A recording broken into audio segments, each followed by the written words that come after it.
crash and burn. Hey everybody! So tonight I am looking to discuss Billy Idol's first album, and that is his self-titled debut, I believe from 1982.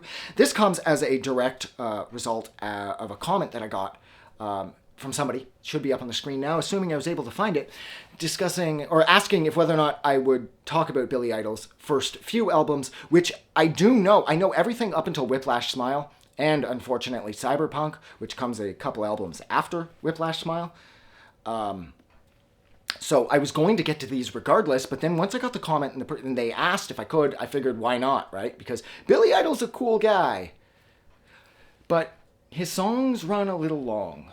And that's the main issue with these first few albums. I'm leaving out Vital Idol because it's more like a collection.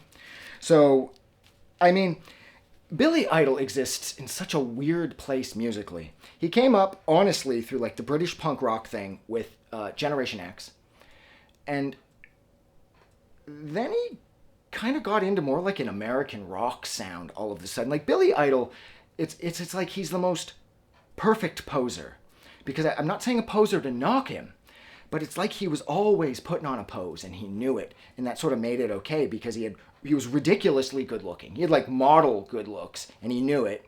And he kind of used that to sort of make him more of like a sex pot poster boy for the early to mid like rebel 1980s hard rock world. But he's too rock to be punk, so he can never be punk again. The Gen X days are over with. But then he's too mainstream rock to ever honestly be like Motley Crue. So Billy Idol exists in such a strange place musically. Like, I don't understand how I would feel like he looks like he belongs with the guys in Motley Crue, but then when you hear his music, it's too safe sounding and it's too radio friendly, and it's almost like, oh, I don't know, Billy, I don't think you should be hanging out with Nikki Sixx and them. They do a lot of cocaine. And it's amazing that their fucking dicks haven't all dissolved off by this point. I mean, those fucking guys are so gross. But anyways, it's like, so I don't know what Billy Idol was supposed to do. Had he not become such an early 1980s, like, MTV darling, he would have just faded off into obscurity. Because like I said, he wasn't hardcore enough to hang out with the hardcore kids, but he wasn't, like, he wasn't like hardcore rock enough to hang out with, like, you know, the guys in Motley Crue, or later in a little few years, the guys in Guns N' Roses. So it's like he was too safe for this, but too hard for that. And I don't know. I mean, my main issue with this record is my main issue with everything Billy Idol does. His songs are just too long. I mean, Shooting Stars has by far the best energy on this record, next to White Wedding, Part 1.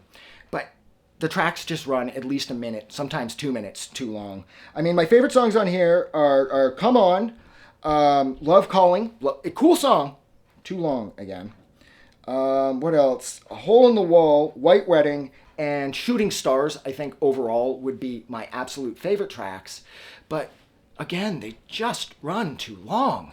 And it's cool if you get it, which I don't, so it's not cool for me. It just feels like, why are all of his songs 5 minutes?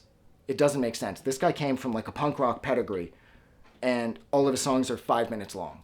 Now, that being said, I did love Congo Man. I think that Congo Man, yeah. Congo Man was a really creative and fun and short, quick and punchy way to end the record. Thought it was a really artistic choice too, so I really liked that. But I just wish that they had taken a cue from that song and chosen to shorten the rest of the songs on here, because Christ, they just go on too long. This is an amazing record if you just shave off a couple minutes from each track. So yeah, so that's it. So thank you so much for hanging out with me for just about 5 minutes while I discussed Billy Idol's debut album, I believe from 1982. Like always, if you like this review, don't forget to do something nice for somebody. But most importantly, like always, don't ever forget that the world kicks so much more ass because you're here. Whatever you're going through, I fucking swear to God, it's going to get better. Because Jesus Christ, it has to. That's it. Have a good night.